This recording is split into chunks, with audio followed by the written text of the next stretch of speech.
guys, Miss Simon here, obviously. So today we will be doing the short story.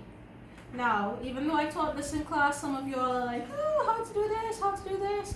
So this comes in the section D, of your long paper, your paper 2, and this is the narrative essay. Section D, all they're really asking you for is a short story. So no need to get all scared. Alright, today what we're going to focus on is how to even start your short story.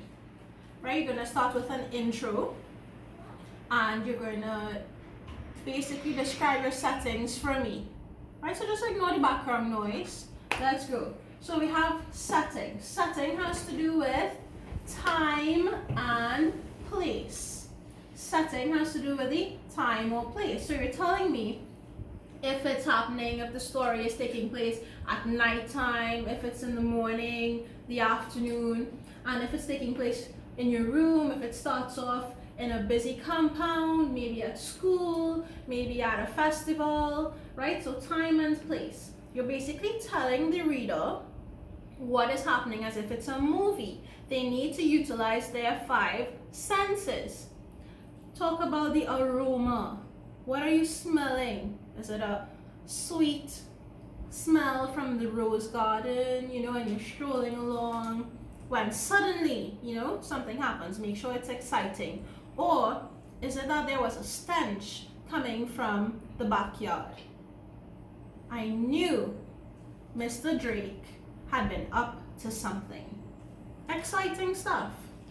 Okay, remember you need to use describing words. Describing words are adjectives. Good. So when you're describing, you're using words that describe color, smell, feel or touch, taste. Just think about the 5 senses again. Or imagery. Remember we did imagery and we talked about tactile imagery, olfactory imagery, etc. Things you can smell, things you can touch.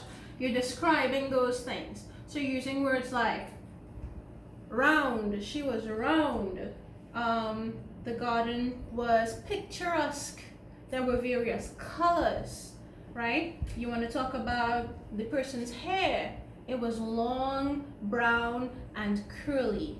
It was so thick, whatever. Use a simile, right? So describing words for your characters. Remember, you're not using too many characters because you don't want your story to go into subplots, okay? It is not a Netflix show, right? Stick to 3 characters for the most, probably 5. But if you're doing 5, make sure that 2 of the characters are background characters and that they are not developed. Remember, we spoke about developing characters.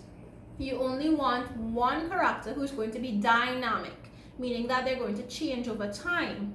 You don't want characters to all be fleshed out in your story and then you have to remember, oh, what was the personality of James? What was the personality of Emily? No. Focus on Emily alone and talk about how she was kind, how she was timid, meaning shy, and maybe how she was very intelligent, so she got straight A's in school. And then as you develop your story into where you would come into your conflict or your problem, remember every story must have a problem and a solution.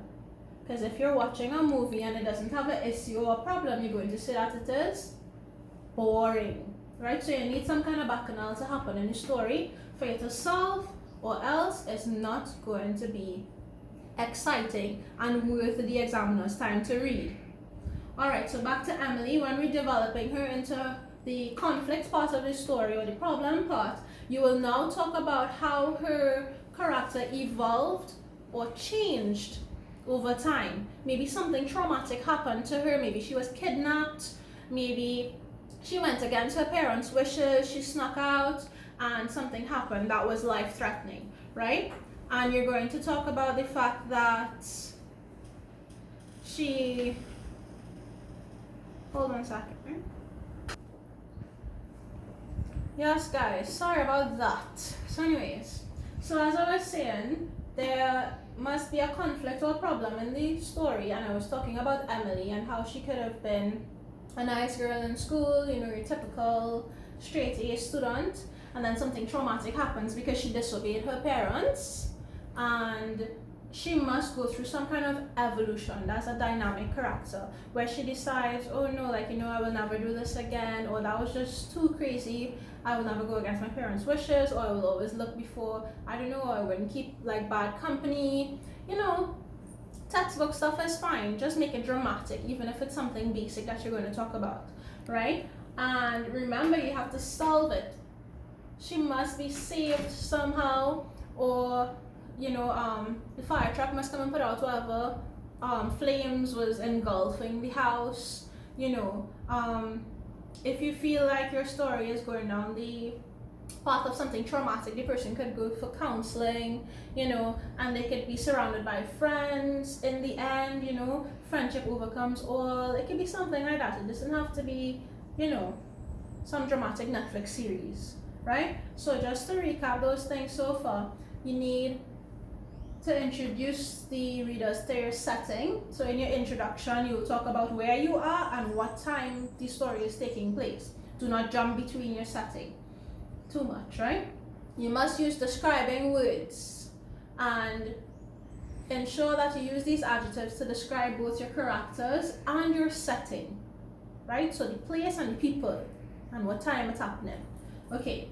And then remember, you must have a problem. Every good story has a problem or a conflict, and it must be solved somehow. This is the basic format for a story. You don't need to have a title, right? But your introduction will have the setting, the time, the place, and whatnot. You will have your beginning of your story, where you introduce the character Emily and her friends or her parents or whatever the situation is, and then you build up the story. The following events, the middle events, the body of the story, or the narrative piece is where you flesh out the places that she'll be going to, who she meets, why she does this, where the problem happened. All of that is fleshing out the story or building on your story. Those are the middle events, right? And then your end of your story and your conclusion has to do with how the problem was solved and maybe a life lesson that was taught, right? So I'm going to quickly read 2 stories for you, right? But before we do that, I want to talk about 2 ways in which your story could be told in terms of point of view, which we did in one of our Zoom meetings, right? It could be it could be the first person. It could be told in the first person where you're talking as if it's you, right? That everything is happening with you. So I was going down the road. Or it could be third person where you say she, he, or they were great friends from since the beginning of time or since they knew each other. However, Miss Kariley knew the students really well and saw them going into the arcade across the street. You're talking about other people. You're not talking about yourself. That is third person, right? So if I'm referring to myself, I will say, I am teaching you about short story. But if I'm talking in third person, I will say, Miss Simon was teaching you guys about the third person today, right? Right, guys. So like I said, before we get into the actual stories, I want to talk about dialogue. Dialogue is when people talking in a story, right? When they're talking first hand, so saying, go from here, Miss James told her, right? You can't say go from here in people's story unless you're using inverted commas. These inverted commas is like open mouth. I studied voodoo while in Haiti. Close mouth, said Mr. Decker's wife. So picture your inverted commas as opening your mouth and closing your mouth. Otherwise, you just might forget them and get points off for using Creole instead of standard English in your story. Now remember that the punctuation mark goes before the closed quotation marks. So whatever your punctuation here is, whether it be a question mark, a comma, a full stop, you put it before the close quotation marks. But we're not finished with the sentence as we're continuing to say who said that. Said Mr. Decker's wife. So Mr. Decker's wife is the person who said, I studied voodoo while in Haiti. Right? Okay, so all you know that is the voodoo. So today we're going to do a story on the voodoo. Are you ready? Okay, pay attention to the dialogue in the story, okay? Where they have the open mouth, open quotation marks, and the closed mouth, closed quotation marks. Listen to this story. All ready? Let's go.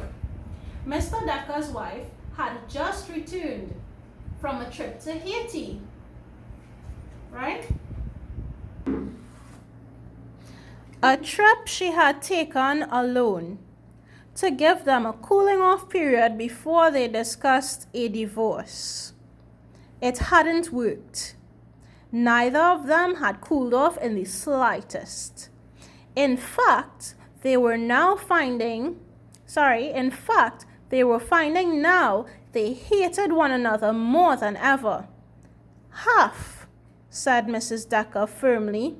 I'll not settle for anything less than half the money plus half of the property. Woman again, right all there? Ridiculous, said Mr. Decker. Is it? I could have it all, you know, and quite easily too. I studied voodoo while in Haiti. Rot, said Mr. Decker. It isn't, and you should be glad that I am a good woman, for I could kill you quite easily if I wished. I would then have all the money and all the real estate, and without any fear of consequences. A death accomplished by voodoo cannot be distinguished from death by heart failure. Rubbish, said Mr. Decker. You think so? I have wax and a hat pin. Do you want to give me a tiny pinch of your hair or fingernail? Or a fingernail clipping or two? That's all I need, and let me show you. Nonsense, said Mr. Decker. Then why are you afraid to have me try? Since I know it works, I'll make you a proposition. If it doesn't kill you, I'll give you a divorce and ask for nothing. If it does, I'll get it all automatically. Done, said Mr. Decker. Get your wax and hat pin. He glanced at his fingernails. Pretty short. I'll give you a bit of hair. Alright guys, so we just did the story Voodoo, where we spoke about Mr. Decker and his wife. And we said that there was dialogue where they opened quotation marks before they spoke and closed the quotation marks after they were finished speaking, followed by who said it, right? Also, I will send you guys this story in a picture so you could look at it for yourself. Also, you would realize that it was told in the first or the third person. Were they talking about themselves? Did they say, I learned voodoo and I will give you a divorce? Was the whole thing told in the first person? No, only the dialogue, which doesn't count. It was told in the third person because the narrator was speaking about Mr. Decker and his wife. He was talking about other people. When they're talking about other people, it's third person. When they're talking about yourself, it's first person, like me. I come first person.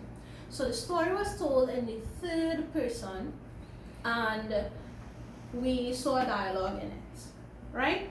I'm going to read another story in the first person here now, and you'll see the difference. Mashed potato pizza is the name of it, right? Right, so a little laugh I use my little sister phone because she taping with mine, right? Chill yourself while it's still getting you work. So, mashed potato pizza. My grandpa always tells me, first person, that people who laugh at their own mistakes will get everyone else to laugh along with them. Yesterday, I, first person, learned that he is right. So you see we have some characters coming in. We have me, my grandpa, and other people who are going to laugh. So let's stay tuned. Stay in line, Mrs. Martin said. Dun dun dun. Dialogue. Stay in line would be when they open their mouth, open quotation marks. Stay in line and they'll put maybe an exclamation mark if they're shouting with a close quotation mark and say Mrs. Martin said, so that we know who was opening the mouth and who was closing the mouth. Dialogue makes the story fresh and crisp, right? Let's move on. I knew right away that my friend Naomi, a next character who wouldn't be able to cut, meaning to cut the line, right? I looked at Naomi and frowned. Sky, can you give me a frown? Aww. Right, so I looked at Naomi and frowned. Soon, the line began to move faster. So I automatically have a little setting in mind. I stand up in line waiting for a pizza. I'm in my bedroom? No. The setting is at a pizzeria or a pizza shop, right? Let's move on. Where I reach earlier, I looked at Naomi and frowned. Right. Soon the line began to move faster, and I followed along, hoping that there would still be pizza. When I reached the counter setting, I looked at the choices. I could only see chicken and mashed potatoes, macaroni and cheese, and fish. Right? So now you're using your sight, your senses. Remember I told you about the 5 senses. You're using your sense of seeing, your ability to see, to describe to people using describing words or adjectives what is going on in your story. Right? I could hear, so now we're talking about where I could hear the rumbling of my very disappointed stomach. Like when they're running for box lunch and all they realized it didn't have what they wanted. Right? Then out of the corner of my eye, so back to the site, I saw one last piece of pepperoni pizza. I got so excited. Mommy, yes, Papa? Need to do this again. Okay, well, I'm telling them about the short story, okay? Right, so I got so excited. That's why I tried to tell them. Let me just find it back quick. Right, pepperoni pizza, I said politely. Mrs. Martin handed me the pizza. I took the paper plate so quickly that the pizza slid off the plate. I tried to save it, but the pizza landed in the pan of hot, buttery, mashed potatoes. You see how many adjectives the person used there to describe that? Hot, buttery, mashed potatoes is where the pizza fell into. I could feel my face turning redder and redder, so that is something you could see. Describe it. All I could hear was laughter from the kids in line. Everybody laughing at her, right? As I looked at the upside down pizza, I heard Mrs. Martin's voice. Maria, would you like a side of mashed potatoes with your pizza? That's funny, so you could have some humor in your story, right? I don't want to hear it. Or another corniness. Okay. I looked up and saw Naomi. She was laughing too. So we have an next character, that's the friend from before. And the people laughing in line. We have the woman who's selling the pizza, Mrs. Martin, and we have the grandfather. So it's not too crazy, but we're focusing on Maria. How we know the woman name is Maria? Because the child name is Maria, because the woman called her Maria and say, you want a side of mashed potatoes with your pizza? Right, good. Anyway, I looked up and saw Naomi. She was laughing too, with a nervous smile. So she describing the smile. Instead of just saying with a smile, they can describe everything, right? Of course, I said. Mrs. Martin smiled and scooped the mashed potato pizza on my plate. I looked around at my friends and we all laughed again. So this is the solution to the problem. The problem was the pizza falling the mashed potatoes. And this is an easy thing, but again, the idea of what a problem and a conflict, same thing is. And the solution is that the salesperson was like, well, there were mashed potatoes with that because it doesn't fall in the mashed potatoes, right? So everybody's just laughing at it. It's not too serious. You'll just eat it. That is the solution. Mrs. Martin smiled and scooped the mashed potato on my plate. I looked around at my friends and we all laughed again. I never really believed my grandpa until I saw my friends laughing with me. So life lesson could be any solution. The laughing made me feel good instead of just clumsy. A very, very simple story, but you saw the elements of problem, intro, setting, characters, You saw a little bit of the personality that Maria had. She wasn't taking herself too seriously, you know. And you saw, I said solution already. Anyways, you saw a little bit of dialogue where they were talking back and forth, right? Who was speaking? We had Miss Maria. We had not Miss Maria. The girl's name is Maria. Mrs. Martin. We had Maria. We had the friend. The friend was Naomi, right? And they were laughing and stuff. So your characters know how to be yapping right through. They could just be doing some actions in the back, like laughing. Okay, guys. Some of you all have been asking me, Miss, you see that picture thing? Me neighbor with that picture, you know, understand that it has the real stress. Storytelling using the pictures. Now, before you start to write a story based on a picture, ask yourself some key questions. Brainstorm on some points, and let's see if it will guide you. Ask yourself this: who is in the picture? Is it an old man? Is it a girl in a closet like y'all had I think December gone? Right, what are they doing? Person is sitting, their arms are wrapped around their legs, are they wearing lopsided glasses? Do they have a straggly beard? What do you want to call the character? Maybe you'll call them Jenny, maybe you'll call them Mr. Harry. So it doesn't have to be anything. Oh gosh, I'll stay away from calling all the friends the weird characters now for that read them stories. Right?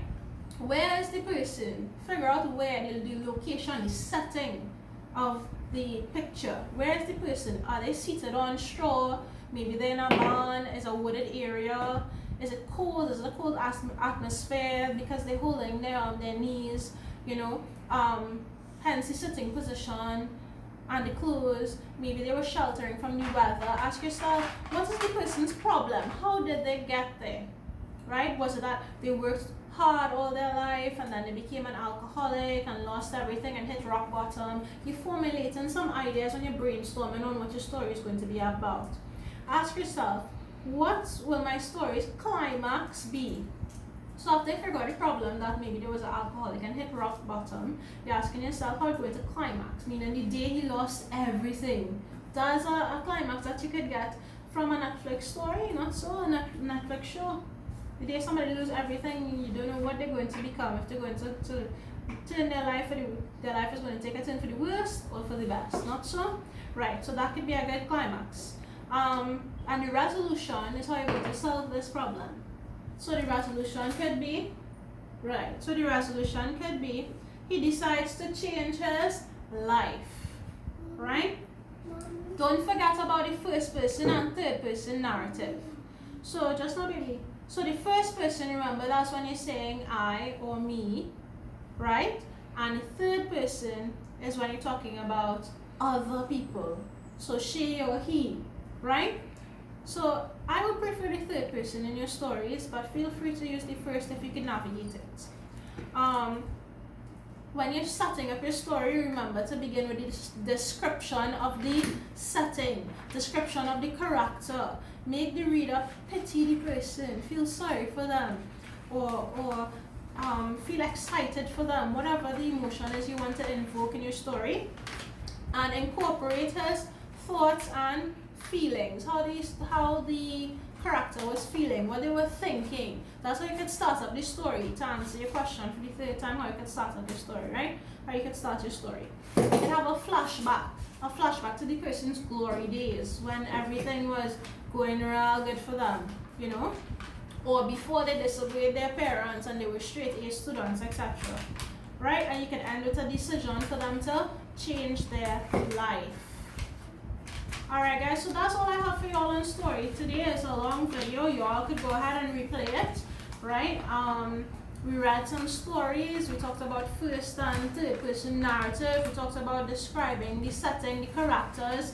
We spoke about dialogue, structure, and we spoke about a lot. So it's a lot to take in. Take your time, play the video from the top if you want, or just go to the part that specifically that you need help with specifically. Alright guys, this is Miss Simon, out and bad. Bye.